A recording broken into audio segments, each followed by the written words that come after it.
Hey everybody, welcome to a day in the life of prefab. Follow along with me and let's see what we've got going on in a usual day here.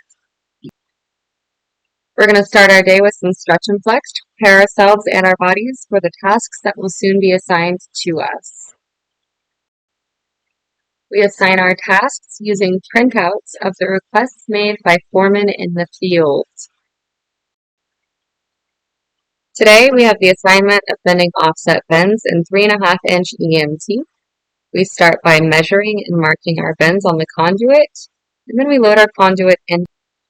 Once our conduit is properly loaded into the table bender, we complete our first bend.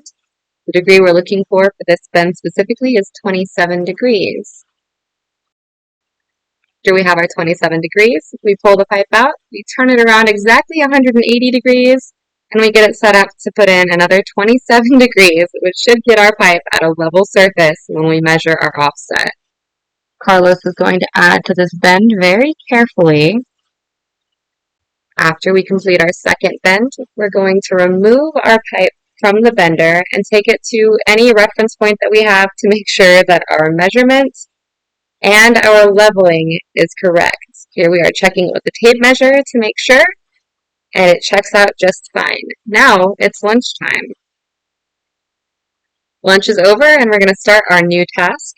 We're going to start measuring temporary power cables that have been returned from the field. We're also going to inspect them as we go. We're going to write down our length, and we're going to spool up the cables into nice, neat spools so that we can palletize them and store them until they're requested again later. And now, as is usual in my day, I'm getting pulled away to help another person with a task that they are working on. So they use an angle of 27 degrees, and then they use your A side as your 7.5 rise, and then you calculate your hypotenuse. Now we're back to temporary power cords, replacing some cord caps that have been damaged in the field. And once we replace these caps, we're going to end up testing the cord caps with our tester and some live voltage. And then we're going to wash, rinse, repeat, and replacing these cord caps and making sure that all are functioning properly. Once our day is over, and in the last 30 minutes before we get to go home, we're going to clean up the prefab shop and get ready for the next day. And now it's time to leave. Thank you for your help.